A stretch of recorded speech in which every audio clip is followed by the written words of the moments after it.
Vietnam War.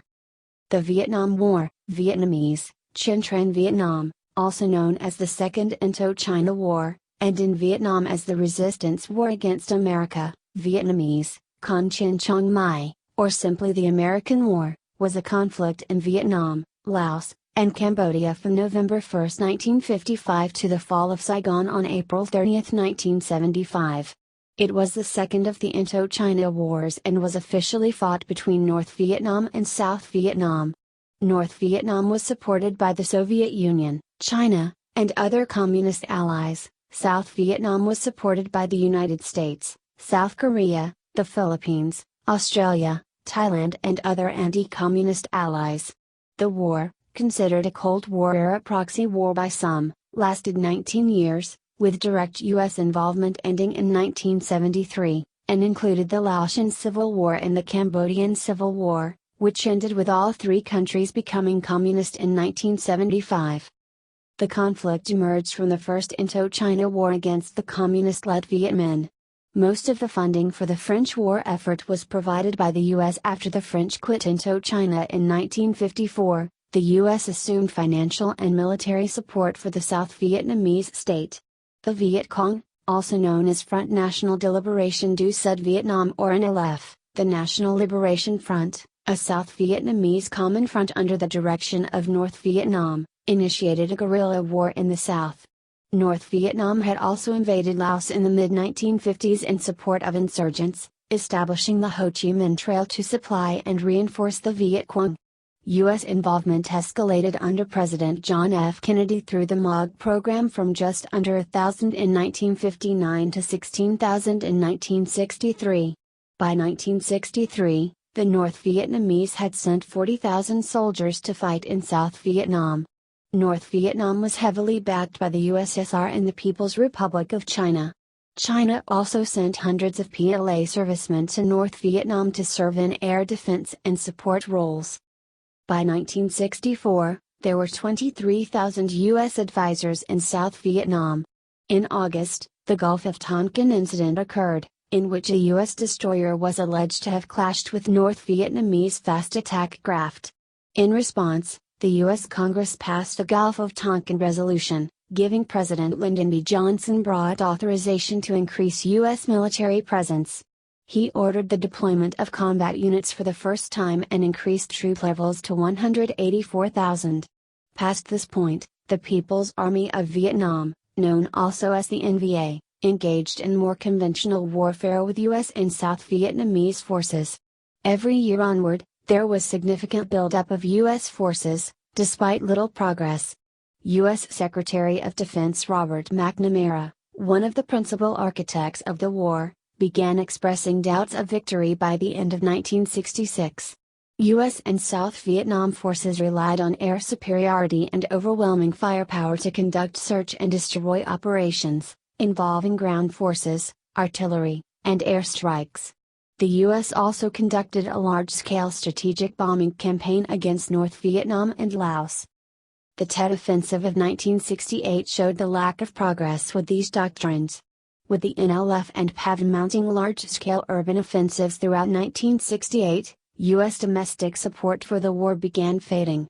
The Army of the Republic of Vietnam, ARVN, expanded following a period of neglect after Tet and was modeled after U.S. doctrine. The NLF sustained heavy losses during the Tet Offensive, losing over half its strength in a matter of months, which combined with subsequent U.S. ARVN operations in the rest of 1968, nearly wiped out the Southern insurgency.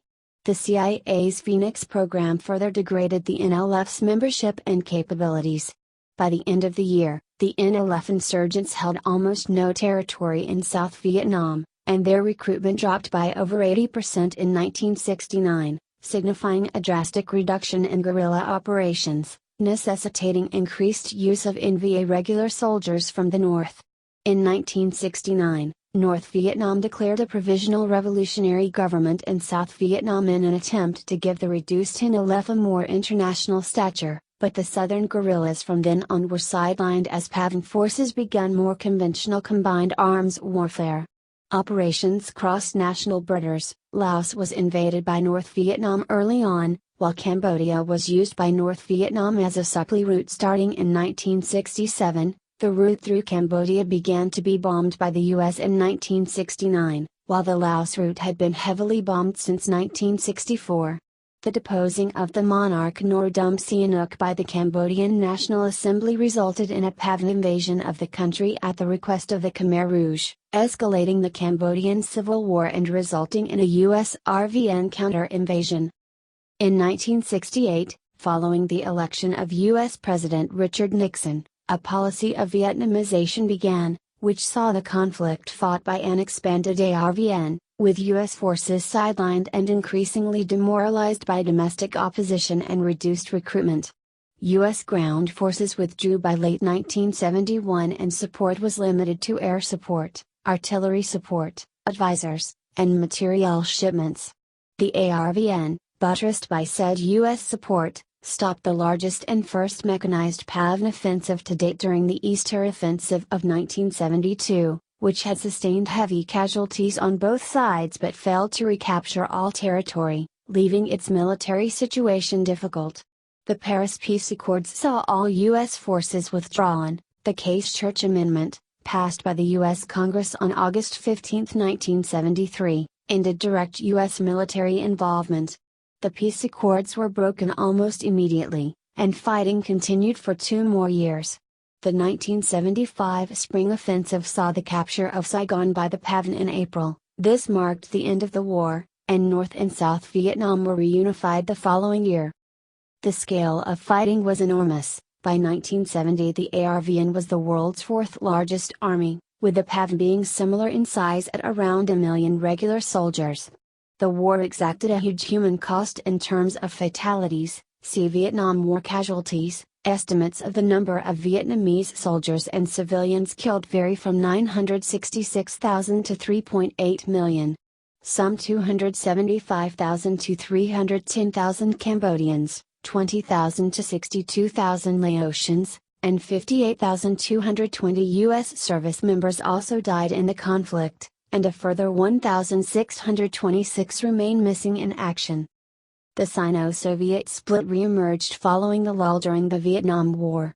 Conflict between North Vietnam and its Cambodian allies in the Royal Government of the National Union of Kampuchea, and the newly formed Democratic Kampuchea began almost immediately in a series of border raids by the Khmer Rouge, eventually escalating into the Cambodian-Vietnamese War. Chinese forces directly invaded Vietnam in the Sino-Vietnamese War, with subsequent border conflicts lasting until 1991. Insurgencies were fought by the unified Vietnam in all 3 countries. The end of the war and resumption of the Third Indochina War would precipitate the Vietnamese boat people and the larger Indochina refugee crisis, which saw millions of refugees leave Indochina, mainly southern Vietnam, with an estimated 250,000 of whom perished at sea. Within the U.S., the war gave rise to what was referred to as Vietnam Syndrome, a public aversion to American overseas military involvements, which together with the Watergate scandal contributed to the crisis of confidence that affected America throughout the 1970s. Names. Various names have been applied to the conflict. Vietnam War is the most commonly used name in English. It has also been called the Second Indochina War and the Vietnam Conflict. Given that there have been several conflicts in Indochina, this particular conflict is known by the names of its primary protagonists, in order to distinguish it from others. In Vietnamese, the war is generally known as Con Chen Trong Mai, Resistance War Against America, but less formally as Cuoc Chen Tran Mai, the American War. It is also called Chen Tran Vietnam, the Vietnam War. Background.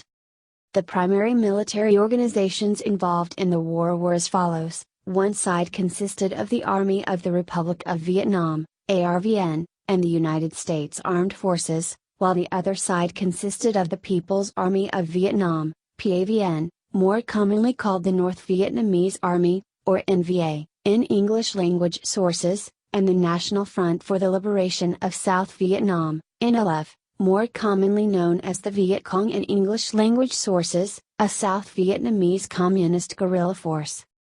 Daniel Ellsberg contends that U.S. participation in Vietnam had begun in 1945 when it gave support to a French effort to reconquer its colony in Vietnam, a nation which had just declared independence in August 1945. Indochina was a French colony during the 19th century. When the Japanese invaded during World War II, the Viet Minh opposed them with support from the US, the Soviet Union and China. They received some Japanese arms when Japan surrendered. The Viet Minh, a communist-led common front under the leadership of Ho Chi Minh, then initiated an insurgency against French rule. Hostilities escalated into the First Indochina War, beginning in December 1946. By the 1950s, the conflict had become entwined with the Cold War. In January 1950, China and the Soviet Union recognized the Viet Minh's Democratic Republic of Vietnam, based in Hanoi, as the legitimate government of Vietnam. The following month the United States and Great Britain recognized the French-backed state of Vietnam in Saigon, led by former Emperor Bao Dai, as the legitimate Vietnamese government. The outbreak of the Korean War in June 1950 convinced many Washington policymakers that the war in Indochina was an example of communist expansionism directed by the Soviet Union. Military advisors from the People's Republic of China, PRC, began assisting the Viet Minh in July 1950. PRC weapons, expertise, and laborers transformed the Viet Minh from a guerrilla force into a regular army. In September 1950, the United States created a Military Assistance and Advisory Group, MAAG, to screen French requests for aid, advise on strategy, and train Vietnamese soldiers. By 1954, the United States had spent $1 billion in support of the French military effort, shouldering 80% of the cost of the war. During the Battle of Dien Bien Phu, U.S. carriers sailed to the Gulf of Tonkin and the U.S. conducted reconnaissance flights. There were also talks between the French and Americans in which the possible use of 3 tactical nuclear weapons was considered, though reports of how seriously this was considered and by whom are vague and contradictory. According to U.S. Vice President Richard Nixon, the plan involved the Joint Chiefs of Staff drawing up plans to use 3 small tactical nuclear weapons in support of the French. Nixon, a so-called hawk on Vietnam, suggested that the United States might have to put American boys in. U.S. President Dwight D. Eisenhower made American participation contingent on British support, but the British were opposed. Eisenhower decided against U.S. military intervention, being wary of getting the United States involved in a land war in Asia. Throughout the conflict, U.S. intelligence estimates remained skeptical of French chances of success. On May 7, 1954, the French garrison at Dien Bien Phu surrendered. The defeat marked the end of French military involvement in Indochina. At the Geneva Conference, the French negotiated a ceasefire agreement with the Viet Minh, and independence was granted to Cambodia, Laos, and Vietnam. Transition period. At the 1954 Geneva Peace Conference, Vietnam was temporarily partitioned at the 17th parallel. Ho Chi Minh had wished to continue the war in the south, but was restrained by his Chinese allies who convinced him that he could win control by electoral means. Under the terms of the Geneva Accords, civilians were to be given the opportunity to move freely between the 2 provisional states for a 300-day period. Elections throughout the country were to be held in 1956 to establish a unified government. Around 1 million Northerners, mainly minority Catholics, fled south, fearing persecution by the Communists. This followed an American psychological warfare campaign, designed by Edward Lansdale for the CIA, which exaggerated anti-Catholic sentiment among the Viet Minh and which falsely claimed the U.S. was about to drop atomic bombs on Hanoi. The exodus was coordinated by a U.S.-funded $93 million relocation program, which included the use of the 7th Fleet to ferry refugees. The northern, mainly Catholic refugees gave the later Ngo Dinh Diem regime a strong anti-communist constituency. Diem staffed his government's key posts mostly with northern and central Catholics. In addition to the Catholics flowing south, up to 130,000 revolutionary regroupés went to the north for regroupment, expecting to return to the south within 2 years. The Viet Minh left roughly 5,000 to 10,000 cadres in the south as a base for future insurgency. The last French soldiers were to leave Vietnam in April 1956. The PRC completed its withdrawal from North Vietnam at around the same time. Around 52,000 Vietnamese civilians moved from south to north. Between 1953 and 1956, the North Vietnamese government instituted various agrarian reforms, including rent reduction and land reform, which resulted in significant political oppression. During the land reform, testimony from North Vietnamese witnesses suggested a ratio of 1 execution for every 160 village residents, which extrapolated nationwide would indicate nearly 100,000 executions. Because the campaign was concentrated mainly in the Red River Delta area, a lower estimate of 50,000 executions became widely accepted by scholars at the time. However, declassified documents from the Vietnamese and Hungarian archives indicate that the number of executions was much lower than reported at the time, although likely greater than 13,500. In 1956, leaders in Hanoi admitted to excesses in implementing this program and restored a large amount of the land to the original owners. The South, meanwhile, constituted the state of Vietnam, with Bao Dai as emperor and Ngo Dinh Diem, appointed in July 1954, as his prime minister. Neither the United States government nor Ngo Dinh Diem's state of Vietnam signed anything at the 1954 Geneva Conference. With respect to the question of reunification, the non-communist Vietnamese delegation objected strenuously to any division of Vietnam, but lost out when the French accepted the proposal of Viet Minh delegate Pham Van Dong, who proposed that Vietnam eventually be united by elections under the supervision of local commissions. The United States countered with what became known as the American Plan, with the support of South Vietnam and the United Kingdom. It provided for unification elections under the supervision of the United Nations, but was rejected by the Soviet delegation. The United States said, with respect to the statement made by the representative of the state of Vietnam, the United States reiterates its traditional position that peoples are entitled to determine their own future and that it will not join in any arrangement which would hinder this. U.S. President Dwight D. Eisenhower wrote in 1954, "I have never talked or corresponded with a person knowledgeable in Indo-Chinese affairs who did not agree that had elections been held as of the time of the fighting, possibly 80% of the population would have voted for the communist Ho Chi Minh as their leader rather than Chief of State Bao Dai."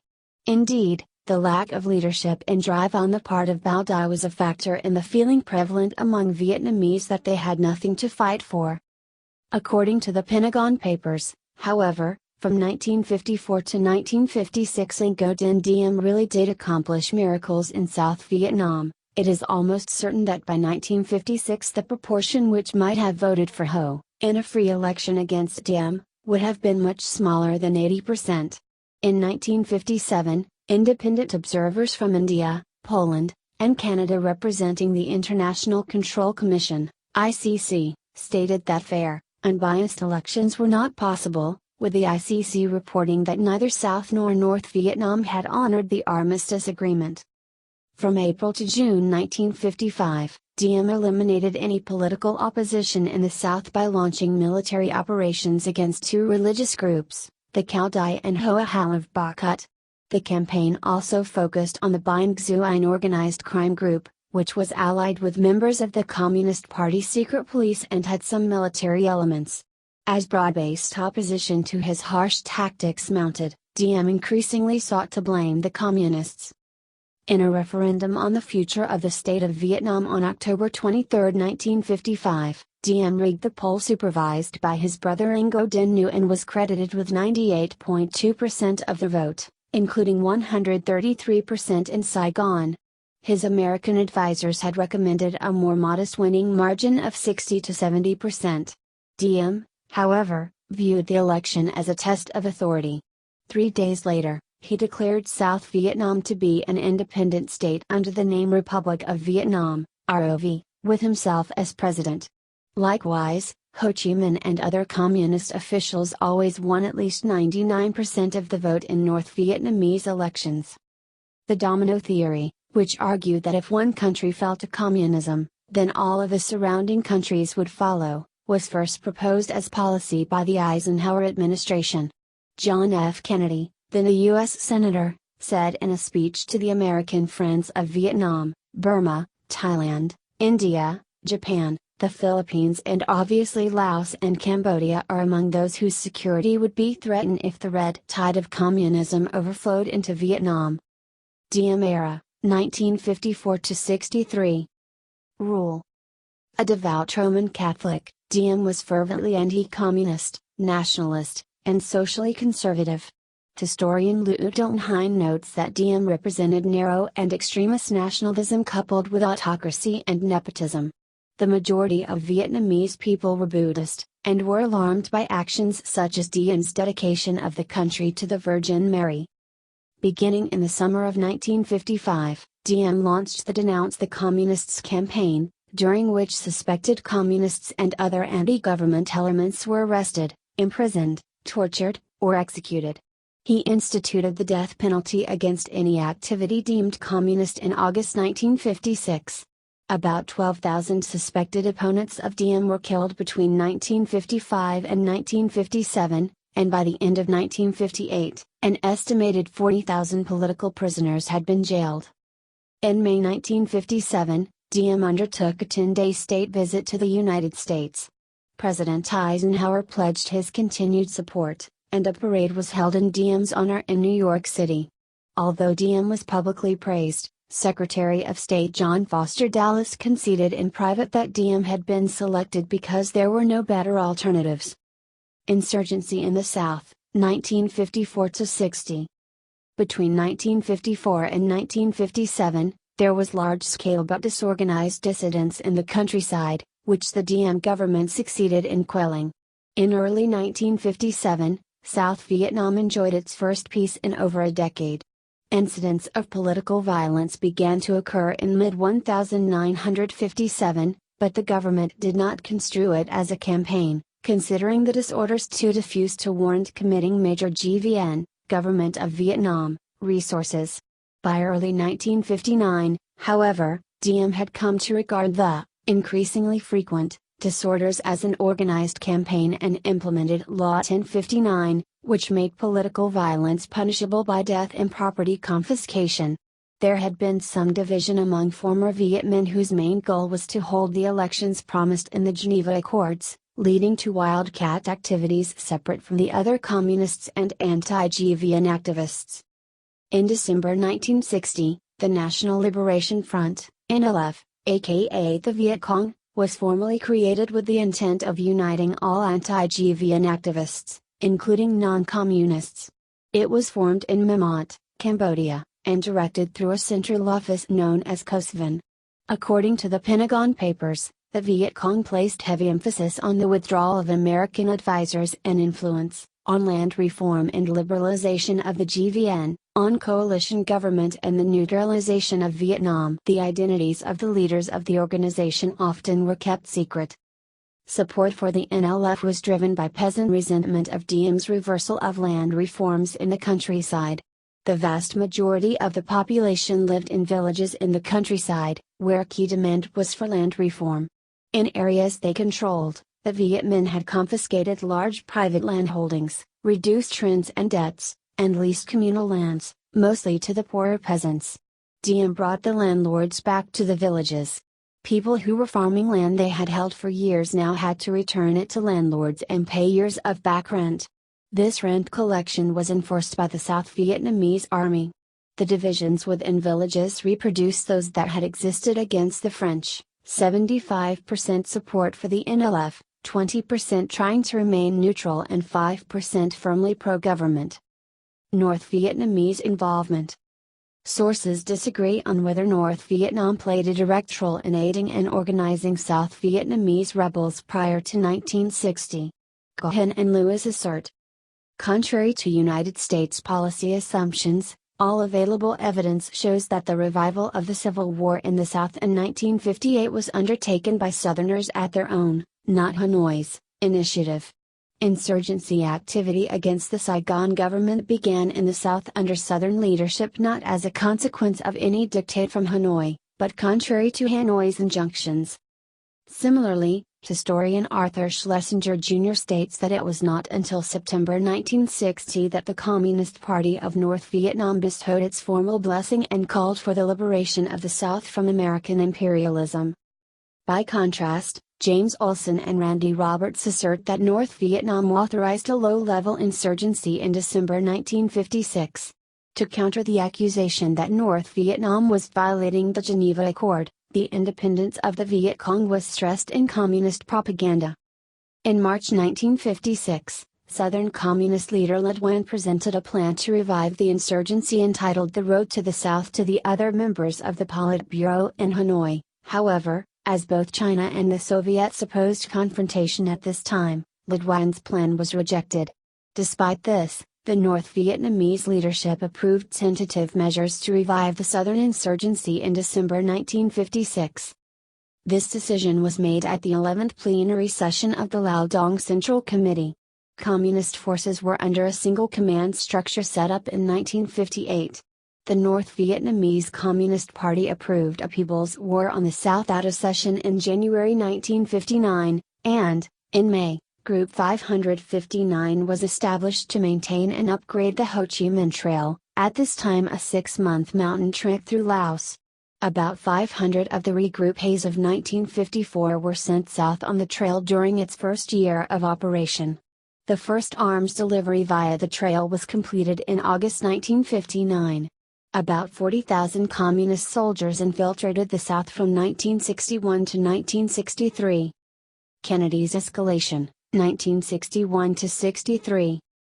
In the 1960 U.S. presidential election, Senator John F. Kennedy defeated incumbent Vice President Richard Nixon. Although Eisenhower warned Kennedy about Laos and Vietnam, Europe and Latin America loomed larger than Asia on his sights. In June 1961, he bitterly disagreed with Soviet Premier Nikita Khrushchev when they met in Vienna to discuss Soviet issues. Only 16 months later, the Cuban Missile Crisis, 16 October 28, 1962, played out on television worldwide. It was the closest the Cold War came to escalating into a full-scale nuclear war, and the U.S. raised the readiness level of Strategic Air Command, SAC, forces to DEFCON 2. The Kennedy administration remained essentially committed to the Cold War foreign policy inherited from the Truman and Eisenhower administrations. In 1961, the U.S. had 50,000 troops based in South Korea, and Kennedy faced 4 crisis situations: the failure of the Bay of Pigs invasion that he had approved on April 4, settlement negotiations between the pro-Western government of Laos and the Pathet Lao Communist movement in May, the construction of the Berlin Wall in August, and the Cuban Missile Crisis in October. These crises made Kennedy believe that another failure on the part of the United States to gain control and stop communist expansion would fatally damage U.S. credibility with its allies and his own reputation. Kennedy was thus determined to draw a line in the sand and prevent a communist victory in Vietnam. He told James Reston of the New York Times immediately after his Vienna summit meeting with Khrushchev, "Now we have a problem making our power credible, and Vietnam looks like the place." Kennedy's policy toward South Vietnam rested on the assumption that Diem and his forces had to ultimately defeat the guerrillas on their own. He was against the deployment of American combat troops and observed that to introduce U.S. forces in large numbers there today, while it might have an initially favorable military impact, would almost certainly lead to adverse political and, in the long run, adverse military consequences. The quality of the South Vietnamese military, however, remained poor. Poor leadership, corruption, and political promotions all played a part in weakening the South Vietnamese Army, formerly Army of the Republic of Vietnam or ARVN. The frequency of guerrilla attacks rose as the insurgency gathered steam. While Hanoi's support for the Viet Cong played a role, South Vietnamese governmental incompetence was at the core of the crisis. One major issue Kennedy raised was whether the Soviet space and missile programs had surpassed those of the United States. Although Kennedy stressed long-range missile parity with the Soviets, he was also interested in using special forces for counterinsurgency warfare in Third World countries threatened by communist insurgencies. Although they were originally intended for use behind front lines after a conventional Soviet invasion of Europe, Kennedy believed that the guerrilla tactics employed by special forces such as the Green Berets would be effective in a brush-fire war in Vietnam. Kennedy advisors Maxwell Taylor and Wal Trustow recommended that U.S. troops be sent to South Vietnam disguised as flood relief workers. Kennedy rejected the idea but increased military assistance yet again.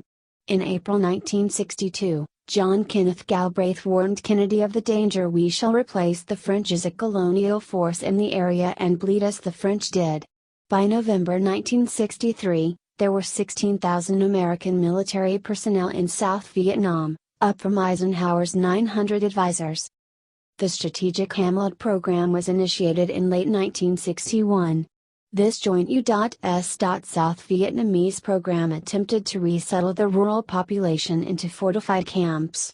It was implemented in early 1962 and involved some forced relocation, village internment, and segregation of rural South Vietnamese into new communities where the peasantry would be isolated from communist insurgents. It was hoped these new communities would provide security for the peasants and strengthen the tie between them and the central government. However, by November 1963 the program had waned, and it officially ended in 1964.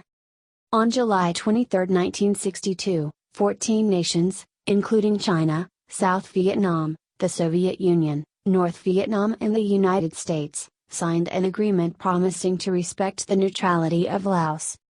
Ousting and assassination of Ngo Dinh Diem. The inept performance of the South Vietnamese army was exemplified by failed actions such as the Battle of Ap Bac on January 2, 1963, in which a small band of Viet Cong won a battle against a much larger and better equipped South Vietnamese force, many of whose officers seemed reluctant even to engage in combat. During the Battle of Ap Bac, South Vietnamese had lost 83 soldiers, 5 U.S. war helicopters that had been shot down by Viet Cong forces, while the Viet Cong forces had lost only 18 soldiers. The Army of the Republic of Vietnam forces were led by Diem's most trusted general, Hein Van Cao, commander of the 4th Corps. Cao was a Catholic who had been promoted due to religion and fidelity rather than skill, and his main job was to preserve his forces to stave off coup attempts. He had earlier vomited during a communist attack. Some policymakers in Washington began to conclude that Diem was incapable of defeating the communists and might even make a deal with Ho Chi Minh. He seemed concerned only with fending off coups and had become more paranoid after attempts in 1960 and 1962, which he partly attributed to U.S. encouragement. As Robert F. Kennedy noted, Diem wouldn't make even the slightest concessions. He was difficult to reason with. Historian James Gibson summed up the situation.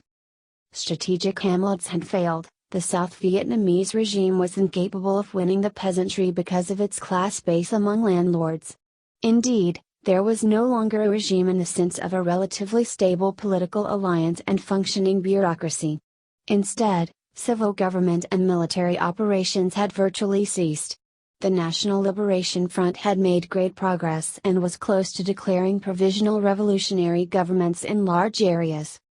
Discontent with Diem's policies exploded in May 1963 following the Hue Phat Dan shootings of 9 unarmed Buddhists who were protesting against the ban on displaying the Buddhist flag on Vesq, the Buddha's birthday.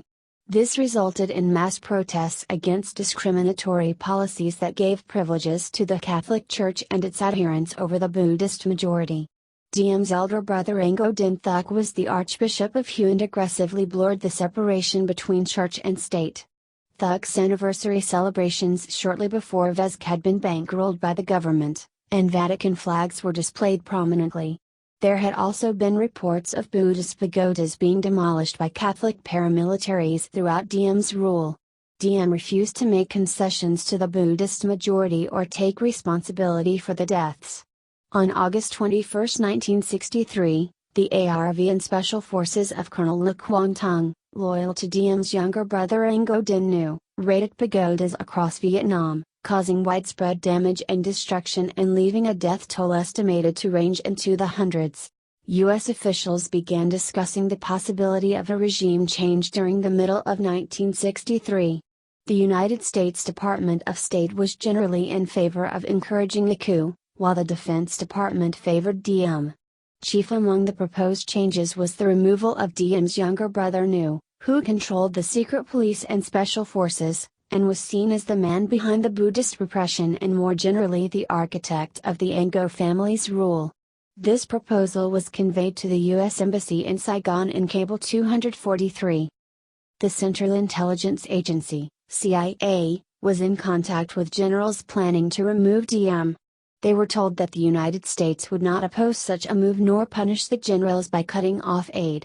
President Diem was overthrown and executed, along with his brother, on November 2, 1963. When Kennedy was informed, Maxwell Taylor remembered that he rushed from the room with a look of shock and dismay on his face. Kennedy had not anticipated Diem's murder. The U.S. ambassador to South Vietnam, Henry Cabot Lodge, invited the coup leaders to the embassy and congratulated them.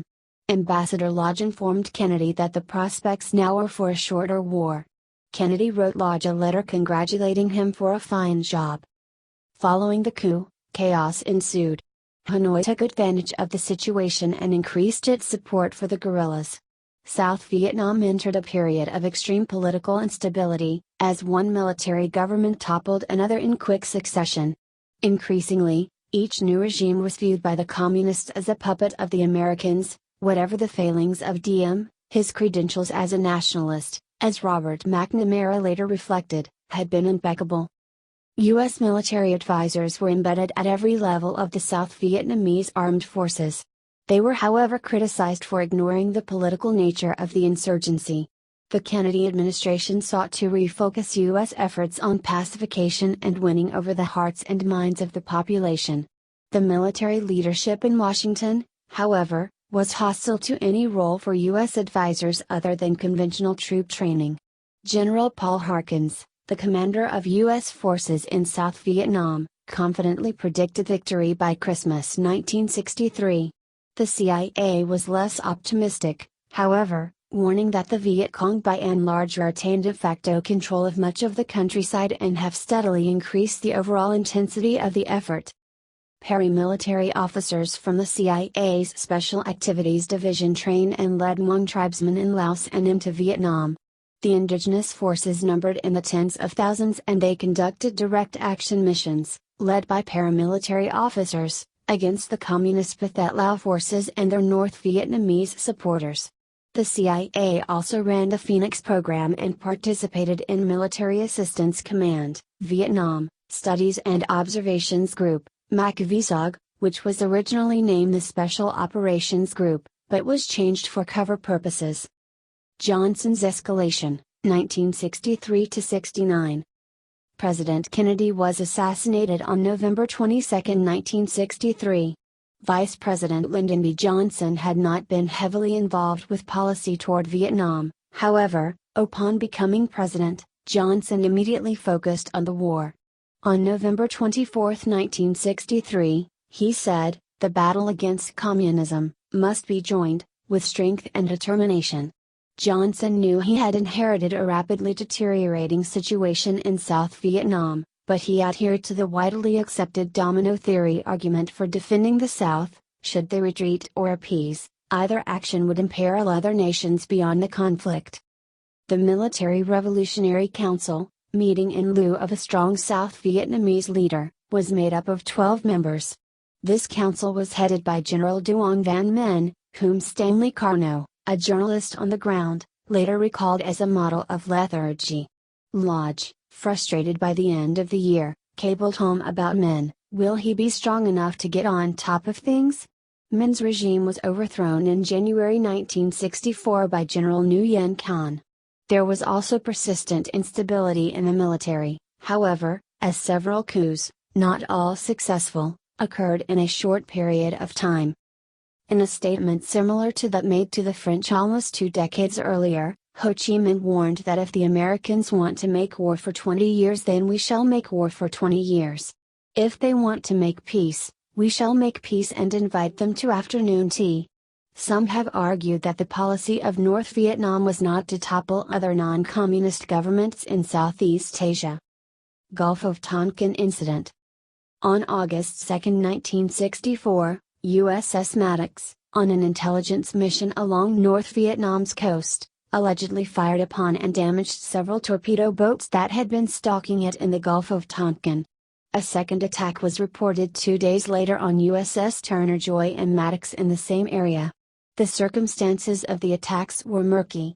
Lyndon Johnson commented to Undersecretary of State George Ball that those sailors out there may have been shooting at flying fish. An undated NSA publication declassified in 2005 revealed that there was no attack on 4th of August. The second attack led to retaliatory airstrikes, and prompted Congress to approve the Gulf of Tonkin Resolution on August 7, 1964. Although most congressmen at the time denied that this was a full-scale war declaration, the Tonkin Resolution granted the president unilateral power to launch any military actions he deemed necessary. In the same month, Johnson pledged that he was not committing American boys to fighting a war that I think ought to be fought by the boys of Asia to help protect their own land.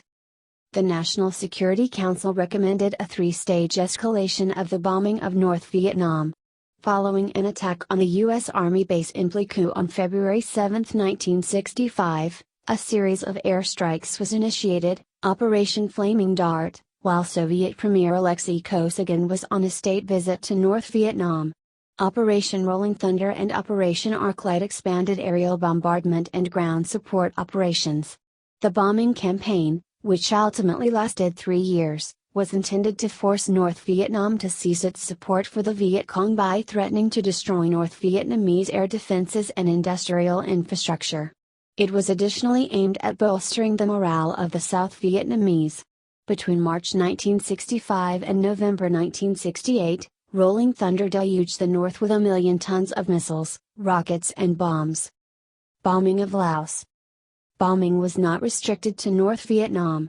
Other aerial campaigns, such as Operation Barrel Roll, targeted different parts of the Viet Cong and NVA infrastructure. These included the Ho Chi Minh Trail supply route, which ran through Laos and Cambodia. The ostensibly neutral Laos had become the scene of a civil war, pitting the Laotian government backed by the U.S. against the Pathet Lao and its North Vietnamese allies. Massive aerial bombardment against the Pathet Lao and People's Army of Vietnam forces were carried out by the U.S. to prevent the collapse of the Royal Central Government, and to deny the use of the Ho Chi Minh Trail. Between 1964 and 1973, the U.S. dropped 2 million tons of bombs on Laos, nearly equal to the 2.1 million tons of bombs the U.S. dropped on Europe and Asia during all of World War II, making Laos the most heavily bombed country in history relative to the size of its population. The objective of stopping North Vietnam and the Viet Cong was never reached. The Chief of Staff of the United States Air Force Curtis LeMay, however, had long advocated saturation bombing in Vietnam and wrote of the communists that we are going to bomb them back into the Stone Age. The 1964 offensive. Following the Gulf of Tonkin Resolution, Hanoi anticipated the arrival of U.S. troops and began expanding the Viet Cong, as well as sending increasing numbers of North Vietnamese personnel southwards. At this phase they were outfitting the Viet Cong forces and standardizing their equipment with AK-47 rifles and other supplies, as well as forming the 9th Division. From a strength of approximately 5,000 at the start of 1959, the Viet Cong's ranks grew to about 100,000 at the end of 1964. Between 1961 and 1964, the Army's strength rose from about 850,000 to nearly 1 million men. The numbers for U.S. troops deployed to Vietnam during the same period were much lower, 2,000 in 1961, rising rapidly to 16,500 in 1964. During this phase, the use of captured equipment decreased, while greater numbers of ammunition and supplies were required to maintain regular units. Group 559 was tasked with expanding the Ho Chi Minh Trail, in light of the near-constant bombardment by U.S. warplanes. The war had begun to shift into the final, conventional warfare phase of Hanoi's 3-stage protracted warfare model. The Viet Cong was now tasked with destroying the ARVN and capturing and holding areas. However, the Viet Cong was not yet strong enough to assault major towns and cities. In December 1964, ARVN forces had suffered heavy losses at the Battle of Bien Gia in a battle that both sides viewed as a watershed. Previously, Communist forces had utilized hit-and-run guerrilla tactics. At Bien Gia, however, they had defeated a strong ARVN force in a conventional battle and remained in the field for 4 days. Tellingly, South Vietnamese forces were again defeated in June 1965 at the Battle of Dong Xoai. American Ground War. On March 8, 1965, 3,500 U.S. Marines were unilaterally dispatched to South Vietnam. This marked the beginning of the American Ground War. U.S. public opinion overwhelmingly supported the deployment. The Marines' initial assignment was defensive. The first deployment of 3,500 in March 1965 was increased to nearly 200,000 by December. The U.S. military had long been schooled in offensive warfare. Regardless of political policies, U.S. commanders were institutionally and psychologically unsuited to a defensive mission. General William Westmoreland informed Admiral U.S. Grant Sharp, Jr., commander of U.S. Pacific Forces, that the situation was critical. He said, "I am convinced that U.S. troops with their energy, mobility, and firepower can successfully take the fight to the NLF, Viet Cong." With this recommendation, Westmoreland was advocating an aggressive departure from America's defensive posture and the sidelining of the South Vietnamese. By ignoring ARVN units, the U.S. commitment became open-ended. Westmoreland outlined a 3-point plan to win the war. Phase 1. Commitment of U.S. and other free world forces necessary to halt the losing trend by the end of 1965. Phase 2. U.S. and Allied forces mount major offensive actions to seize the initiative to destroy guerrilla and organized enemy forces. This phase would end when the enemy had been worn down, thrown on the defensive, and driven back from major populated areas. Phase 3. If the enemy persisted, a period of 12 to 18 months following Phase 2 would be required for the final destruction of enemy forces remaining in remote base areas. The plan was approved by Johnson and marked a profound departure from the previous administration's insistence that the government of South Vietnam was responsible for defeating the guerrillas. Westmoreland predicted victory by the end of 1967. Johnson did not, however, communicate this change in strategy to the media. Instead, he emphasized continuity. The change in U.S. policy depended on matching the North Vietnamese and the Viet Cong in a contest of attrition and morale. The opponents were locked in a cycle of escalation. The idea that the government of South Vietnam could manage its own affairs was shelved. Westmoreland and McNamara furthermore touted the body count system for gauging victory, a metric that would later prove to be flawed. The American buildup transformed the South Vietnamese economy and had a profound effect on society. South Vietnam was inundated with manufactured goods. Stanley Carno noted that the main PX, Post Exchange, located in the Saigon suburb of Colon, was only slightly smaller than the New York Bloomingdale's. A huge surge in corruption was witnessed. Meanwhile, the one-year tour of duty of American soldiers deprived units of experienced leadership. As one observer noted, we were not in Vietnam for 10 years, but for 1 year 10 times. As a result, training programs were shortened. Washington encouraged its SEATO allies to contribute troops. Australia, New Zealand, Thailand, and the Philippines all agreed to send troops. South Korea would later ask to join the Many Flags program in return for economic compensation. Major allies, however, notably NATO nations Canada and the United Kingdom, declined Washington's troop requests. The U.S. and its allies mounted complex search and destroy operations, designed to find enemy forces, destroy them, and then withdraw, typically using helicopters. In November 1965, the U.S. engaged in its first major battle with the North Vietnamese Army, the Battle of Ia Drang.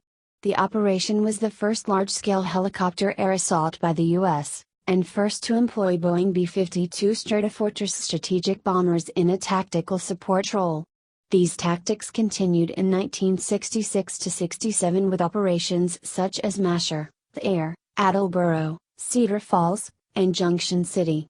However, the communist insurgents remained elusive and demonstrated great tactical flexibility. By 1967, these operations had generated large-scale internal refugees, numbering nearly 2.1 million in South Vietnam, with 125,000 people evacuated and rendered homeless during Operation Masher alone, which was the largest search and destroy operation in the war up to that point. Operation Masher would have negligible impact, however, as the NVA/VC returned to the province just 4 months after the operation ended. Despite the continual conductance of major operations, which the Viet Cong and NVA would typically evade, the war was characterized by smaller unit contacts or engagements. Up to the war's end, the Viet Cong and NVA would initiate 90% of large firefights, of which 80% were clear and well-planned operations, and thus the NVA/Viet Cong would retain strategic initiative despite overwhelming U.S. force and firepower deployment. The NVA/Viet Cong had furthermore developed strategies capable of countering U.S. military doctrines and tactics, CNLF and PAVN battle tactics. Meanwhile, the political situation in South Vietnam began to stabilize with the coming to power of Prime Minister Air Marshal Nguyen Cao Ky and figurehead Chief of State, General Nguyen Van Thu, in mid-1965 at the head of a military junta. This ended a series of coups that had happened more than once a year. In 1967, Thu became president with Ky as his deputy, after rigged elections. Although they were nominally a civilian government, Ky was supposed to maintain real power through a behind-the-scenes military body. However, Thu outmaneuvered and sidelined Ky by filling the ranks with generals from his faction. Thu was also accused of murdering Ky loyalists through contrived military accidents. Thu, mistrustful and indecisive, remained president until 1975, having won a one-candidate election in 1971. The Johnson administration employed a policy of minimum candor in its dealings with the media. Military information officers sought to manage media coverage by emphasizing stories that portrayed progress in the war. Over time, this policy damaged the public trust in official pronouncements. As the media's coverage of the war and that of the Pentagon diverged, a so-called credibility gap developed.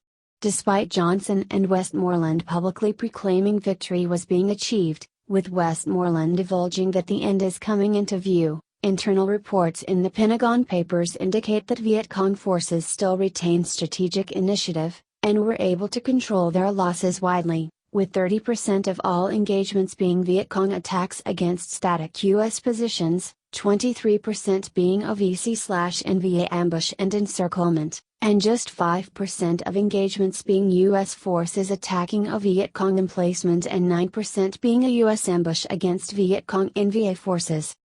Tet Offensive. In late 1967, the NVA lured American forces into the hinterlands at Dak Tu and at the Marine Khe Sanh Combat Base in Quang Tri Province, where the U.S. engaged in a series of battles known as the Hill Fights. These actions were part of a diversionary strategy meant to draw U.S. forces towards the Central Highlands. Preparations were underway for the General Offensive, General Uprising, known as Tet Mo Van, or the Tet Offensive, with the intention of Van Chan Dung for forces to launch direct attacks on the American and puppet nerve centers, Saigon, Hue, Da Nang, all the cities, towns and main bases. Hanoi sought to placate critics of the ongoing stalemate by planning a decisive victory. They reasoned that this could be achieved through sparking a general uprising within the towns and cities, along with mass defections among ARVN units, who were on holiday leave during the truce period. The Tet Offensive began on January 30, 1968, as over 100 cities were attacked by over 85,000 enemy troops, including assaults on key military installations, headquarters, and government buildings and offices, including the U.S. Embassy in Saigon. U.S. and South Vietnamese forces were initially shocked by the scale, intensity and deliberative planning of the urban offensive, as infiltration of personnel and weapons into the cities was accomplished covertly. The offensive constituted an intelligence failure on the scale of Pearl Harbor. Most cities were recaptured within weeks, except the former capital city of Hue, in which NVA and Viet Cong troops captured most of the city and citadel except the headquarters of the 1st Division and held on in the fighting for 26 days. During that time, they had executed approximately 2,800 unarmed Hue civilians and foreigners they considered to be enemies' spies. In the following Battle of Hue, American forces employed massive firepower that left 80% of the city in ruins.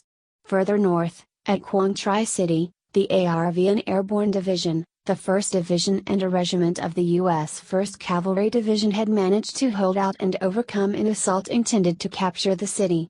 In Saigon, Viet Cong NVA fighters had captured areas in and around the city, attacking key installations and the neighborhood of Colon before members of the ARVN Rangers dislodged them after 3 weeks. During one battle, Peter Arnett reported an infantry commander saying of Bentray, laid to rubble by U.S. attacks, that it became necessary to destroy the village in order to save it. During the first month of the offensive, 1,100 Americans and other Allied troops, 2,100 ARVN, and 14,000 civilians were killed. By the end of the first offensive, after 2 months, nearly 5,000 ARVN and over 4,000 U.S.